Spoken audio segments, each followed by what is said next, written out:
ہم جب کھانے لگتے ہیں تو سب سے پہلے ہم اس کھانے کو دیکھتے ہیں، اس کے اوپر کوئی نجاست تو نہیں لگی، کوئی غلاظت تو نہیں لگی، پہلے آنکھ اس کو چیک کرتے ہیں، اس کے بعد پھر ہاتھ سے ہم لقمہ توڑتے ہیں یا اس چیز کو اٹھاتے ہیں تو ہمارا ہاتھ دیکھتا ہے کہ اس کے اوپر کوئی ایسی سختی تو نہیں ہے کہ جو ہمارے لیے تکلیف کا سبب ہو۔ پھر مالک نے ہماری ناک کو ہمارے منہ کے قریب رکھا ہے، ہماری آنکھیں دیکھتی ہیں، سونگھتی نہیں ہیں، ہمارا ہاتھ پکڑ کے محسوس کرتا ہے لیکن سونگھتا نہیں ہے۔ اب اس چیز کو ہم اپنے منہ کے قریب لانے لگے تو سب سے پہلے جو ہے وہ اس کو اس سینسر سے گزارا گیا کہ اس کے اندر کوئی معمولی سمیل بھی ہوئی تو یہیں سے چھوڑ دیں۔ لائے تھے ہم حلال رزق سے، لیکن پھر بھی ہم نے اس کو آنکھ سے چیک کیا، پھر ہاتھ نے چھوا، پھر سونگا۔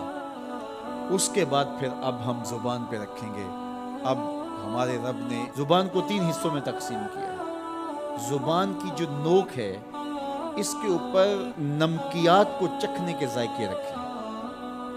زبان کا درمیانہ حصہ جو ہے یہ مٹھاس کا احساس کرتا ہے، اور حلق کے قریب جو حصہ ہے یہ کڑواہٹ کا احساس کرتا ہے۔ تو اب اس کو زبان پر رکھ کے چکھا کہ یہ بد ذائقہ تو نہیں ہے۔ اب زبان نے بھی کہہ دیا کہ اس کا ذائقہ بھی ٹھیک ہے۔ اب دانتوں کی چکی میں پیسا کہ اس کے اندر کوئی ایسی چیز تو نہیں ہے کہ جو تمہارے معدے پیشاب ہو، پھر تمہارے حلق سے نیچے اترا۔ وہ رب نہیں چاہتا تمہارے حلق میں ایک لقمہ بھی ایسا جائے جس میں ذائقہ نہ ہو، جس کے اندر بدبو ہو، جس میں تعفن ہو، جس پر کوئی غلاظت ہو اور جو ناپسندیدہ ہو۔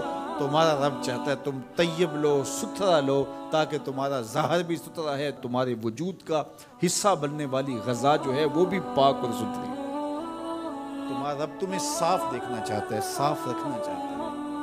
یہ تمہارے لیے اس رب کی تلقین ہے کہ تم صاف رہو۔ جو کھانے کا وضو ہے وہ ہاتھ دھونا ہے اور کلی کرنا ہے۔ جب تم کھانا کھانے لگو تو ہاتھ دھو لو اور اس کے بعد کلی کرو اور اس کے بعد کھانا شروع کرو، اور کھانے کے بعد پھر دوبارہ کلی کرو۔ اور ہمیں بار بار مسواک کرنے کی تلقین کی گئی۔ مسواک منہ کو صاف کرتی ہے اور رب کو راضی رکھتی ہے۔ میں نے کہا کہ جب بچہ پیدا ہوتا ہے تو اس وقت اس کو غسل دیا جاتا ہے، اور جب جنازہ اٹھتا ہے تو اس سے قبل بھی اس کو غسل دیا جاتا ہے۔ غسل سے کہانی شروع ہو کے غسل پہ ختم ہوتی ہے، اور ادھر صفائی اور ستھرائی کی کہانی یہ ہے کہ جب تک بچہ اپنے دانت صاف کرنے کی اہلیت نہیں رکھتا اتنی دیر تک دانت ہی نہیں اگتے، اس لیے کہ اب یہ صاف نہیں کر پاتا، اور جب وہ صاف کر پائے گا تو پھر دانت اگنا شروع ہوں گے، اور پھر ان دانتوں کو ہر لحاظ سے صاف رکھے،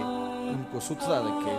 میرے اور آپ کے آقا و مولا حضور ختم المرتبت صلی اللہ علیہ وآلہ وسلم کا جب آخری وقت آیا اور حضرت اسرائیل علیہ السلام قبض روح کے لیے اجازت طلب کر رہے تھے تو حضور نے فرمایا عائشہ مسواک دو، تو حضور کو مسواک دی گئی۔ نکاحت تھی، کمزوری تھی اور مسواک سخت تھی، تو حضور نے ارشاد فرمایا عائشہ اس کو چبا کے دو۔